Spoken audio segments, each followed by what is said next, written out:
Yo, welcome back. Another episode of WS91, the bonus edition. And Game 7 is a wrap. Game 7 is a wrap. The Golden State Warriors eliminate the Sacramento Kings in 7 games. Game 7 was a doozy. Well, at least the first half of it was.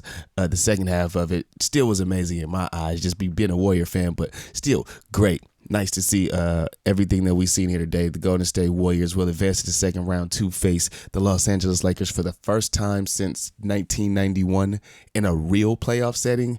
I know that we're going to talk about all that play-in type of stuff, but that don't count because it's not really officially the playoffs. But first time since 91, Warriors versus Lakers in the playoffs.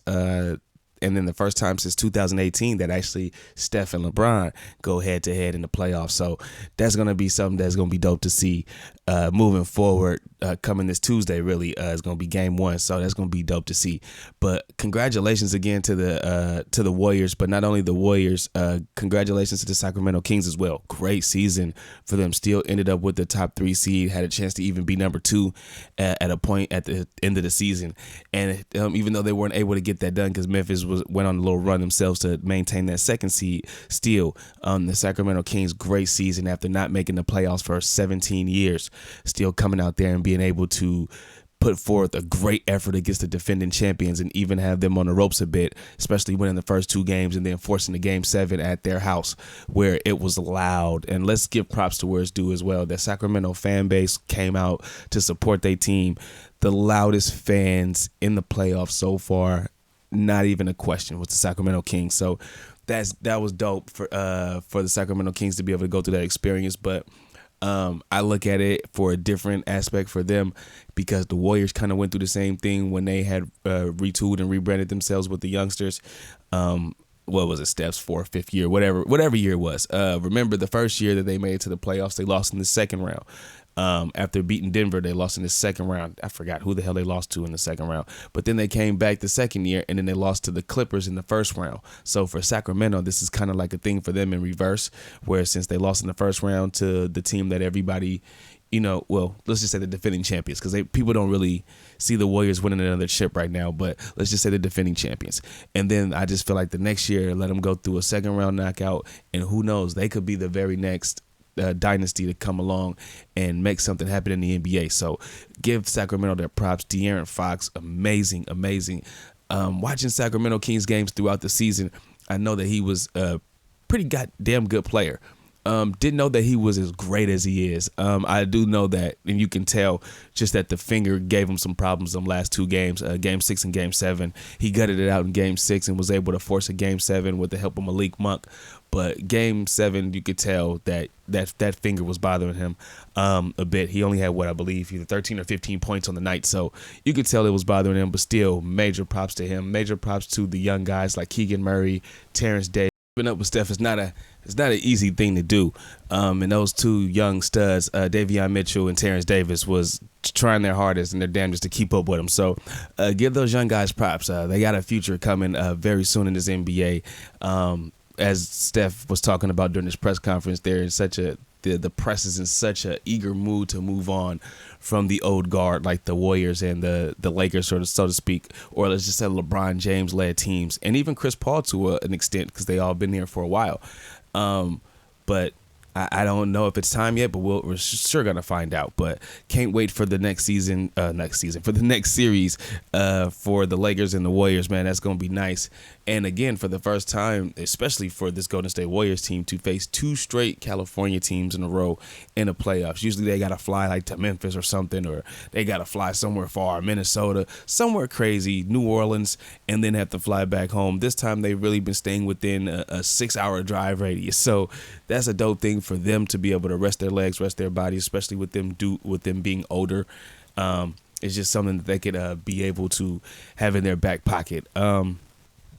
Moving on, let's say props. Let's give props to 2 guys here. I know y'all looking at my head right now. I'm moving stuff right here on the computer, but let's give props where it's due, man. Kevon Looney with 3 games this series, 7 games. 3 of those games he had 20 or more rebounds. 1 game he had 21, 1 game he had 22, and then this game today he had 21. just out there on the boards, just being relentless, just something that you could tell that he's worked on and continues to get better at, just having a nose for the ball. It's not easy being out there and being a rebounder, man. Me myself being a rebounder, and I'm only a guard. So for me, knowing how hard it is to rebound and just have a nose for the ball, just seeing him go out there and do that and be able to help this team get extra possession after extra possession after extra possession, man, needed it, especially with the shots that were being missed out there. There were just a couple of, not even a couple, there were an abundance of ugly threes that were going up for the Golden State Warriors that were not going nowhere near in. There were two specifically I can remember from Klay Thompson that both hit the backboard, touched no rim, one from the left corner and then the other from the right wing. They both went straight off the backboard, just rush shots.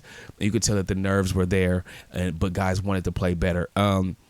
And then you got to give the chef his flowers, man. They were talking about it, or at least Stephen A. brought it up on the postgame for ESPN. Should we have a conversation about Steph being one of the greatest of all time, if not the greatest of all time? And for him to be the first guy to ever post 50 points in a Game 7. The record was 47, held by Kevin Durant back in 2016. So for Steph to come out in a Game 7 where people were saying, hey, this could be the end of the dynasty, even me, myself included. Let's not even sit here in front. I had doubts myself because this Sacramento team having a coach that coached them last year, I just remembered the Don Nelson season for the Golden State Warriors beating the Dallas Mavericks back in 2007. That was just playing in my head, but I was trying to eliminate it and not have it keep being a constant thing as the series progressed. But in any event, just give Steph his props, man. 50 points is not easy to come by. He had 38 shots, but was able to get good shots. A lot of them were good threes. A lot of them were layups, finger roll layups, getting to the bucket, just the wizardry, keeping his handle alive. Just people don't give Steph the props for his handle and for him being able to get to the cup when he wants to get to the cup and make those layups. A lot of people just think that he's just a shooter, but he's way more than that. And Steph has proven that the last 2 years, especially with the threes not going down at the rate that they used to when he was younger, but now being able to get to the rim, having a bigger body, having a bigger build, and being able to absorb contact. Man, what more can you say about this guy? And still was able to go out there and give you 7 rebounds and 6 assists on a 50-point night. So give him his props. Andrew Wiggins' defense on De'Aaron Fox and Malik Monk was impressive throughout the whole series, not just even Game 7, throughout the whole series. Draymond being Draymond, taking the threes that was needed, especially a few of them this game that gave the Warriors the lead in the third quarter, I believe. Yeah, third quarter. And just knowing what this team needed to do to come out there and win this game and the mental focus that it would take to win, and they was able to do it. I was saying during the game, can the Sacramento Kings play 48 minutes of smart basketball? And they did the first 24 minutes, which is the first half, where the game was only a 2-point game. I think it was 50-52 at the half. And then after that, you could see that there were turnovers that were starting to happen. They were pressing a little bit more. I don't want to say stupid shots, but there were unnecessary shots being taken by the Sacramento Kings. A couple threes by Harrison Barnes that were kind of unnecessary. So you start to see things fall off the rails, and then you start to see that their energy started going a different way. The shoulders started slouching over, and you could kind of tell that their spirits were kind of gone at a certain point, really, at the end of the third quarter. Looney and Steph alone snatched their souls. And I'm not even going to be disrespectful because, again, I love the Sacramento Kings as well, but I'm a diehard Golden State guy. That's just how it is. But Loon and Steph snatched their soul. And Loon 21 rebounds, Steph 50 points. And this all was occurring within that third quarter where the Warriors outscored them 35-23 in the quarter. So, hey, again, props to the Golden State Warriors, props to Loon, props to Mr. Wardell, Stephen Curry for going out there and getting the job done. Now you got to move on. It's great to celebrate this win, but you didn't win the chip yet, so you got to move on to the next series, which is going to be even more difficult with LeBron James, AD, Jared Vanderbilt, D'Angelo Russell, Malik Beasley. Who else they got? They got Austin Reeves, who's been a hell of a player for them in his playoffs, averaging 20, I believe, damn near. Who else I could think of them for them? They just have a lot of long, big bodies. Pause. But they just have they have this. It's a team that's a big team. mainly everybody that they have is over 6'4", so we're gonna have our problems with that, especially trying to get inside in the cup with the rim protectors like AD. They even got Mo Bamba on the bench, and then Jarrett Vanderbilt, LeBron James is a shot blocker, so getting those shots inside are going to be a little bit more hard. So maybe we might have to focus on the mid range a little bit more to be able to win this series. But after the trade that the Lakers made at the trade deadline, bringing in those guys like Vanderbilt, Beasley, D'Angelo Russell, they were 20-9 to finish the season. And the Warriors lost both of those games after the All-Star break against this Laker team, and that was without LeBron. So it's not going to be easy if they can pull it out. I'm not going to give my predictions out yet on this. I'll wait to the end of the series because I'm not going to jinx anything. I don't want to jinx anything. But as far as for the last series, my prediction was that the Warriors was going to win in 5. Unfortunately, they had to go all the way to 7. But this has been the most unpredictable playoffs maybe in the longest time, especially with Milwaukee being knocked out. Every seed that's remaining is either 1, 2, 3, 4, 5, 6, 7, or 8. That's the first time that's ever happened. The 7th seed and the 6th seed going at it in the second round instead of the 2 and the 3 seed, which is very, very, very rare and unusual in a sense, because now the Warriors have home court advantage in round 2. So that right there comes out as a positive for them. What else can I think about for these guys, man? It's just going to be a hell of a series. Darvin Ham, great coach as well. So his X's and O's and his being able to retaliate and come back and strategize against things that the Warriors do. I'm waiting to see that chess match as well with Steve Kerr and Kenny Atkinson. So can't wait for that series to start. Of course, I'm going to be pulling for the Warriors. We cannot let both games slip at home, which is absolutely a no-no if you want to walk out with a win in this series as well and move on. But we'll see you on Tuesday, Game 1 on TNT, of course. So there's a plug for you, TNT. But moving on to the Denver series with the Phoenix Suns. I wanted to speak about that for a minute before I got here. That series right now, the Denver Nuggets defeated the Phoenix Suns the other night. But with that series, I do think they might end up going 6 or 7. Even though Denver was able to run away with Game 1, I don't look at KD as someone who's going to take that laying down. I don't think CP or Devin Booker is going to take it laying down.